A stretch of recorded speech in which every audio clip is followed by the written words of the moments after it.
لئو عاشق بازی در فضای باز بود. او عاشق دویدن، پریدن و بالا رفتن بود.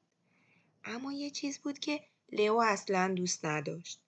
سبزیجات سبز. او سر میز شام با غرغر میگفت بازم؟ نه. و نخود فرنگی و اسفناجش رو به کناری هل میداد. اونا خیلی سبز هستن. مامانش آهی کشید و میدونست که اون چقدر میوه‌های رنگارنگ رو ترجیح میده.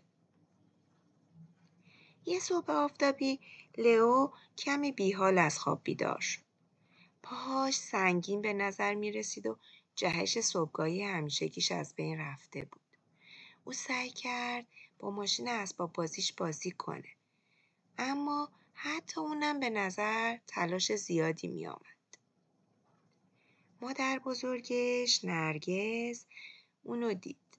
با مهربانی گفت لئوی عزیزم، تو به کمی قدرت سبزی نیاز داری تا بدنتو قوی و روشن بکنی.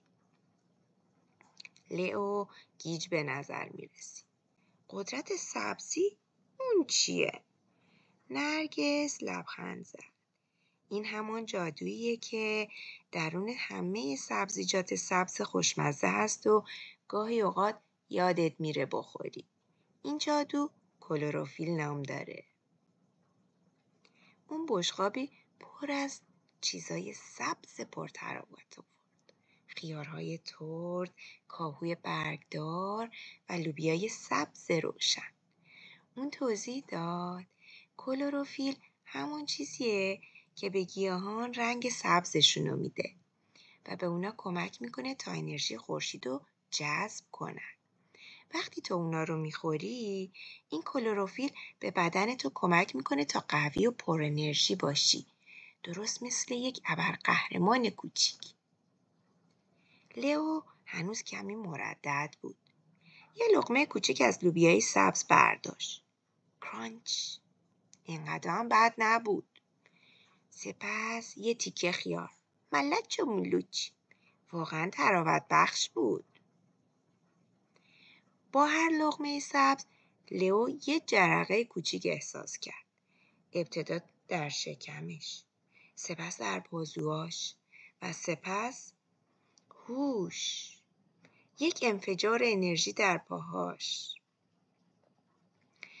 او احساس سبکی، قدرت و آمادگی برای بازی کرد. کلروفیل داشت کارشو میکرد. او سریعتر از قبل بیرون دوید و به راحتی از بلندترین درخت بالا رفت. او فریاد زد نرگس درست میگفت. کلروفیل واقعا به تو قدرت سبزی میده. از آن روز به بعد لئو هنوز میوه‌های رنگارنگش رو دوست داره، اما سبزیجات سبزش رو هم دوست داره. زیرا اون میدونه که قدرت سبزی و کلروفیل به اون کمک میکنه تا تمام روز بدوه، بپره و بازی کنه.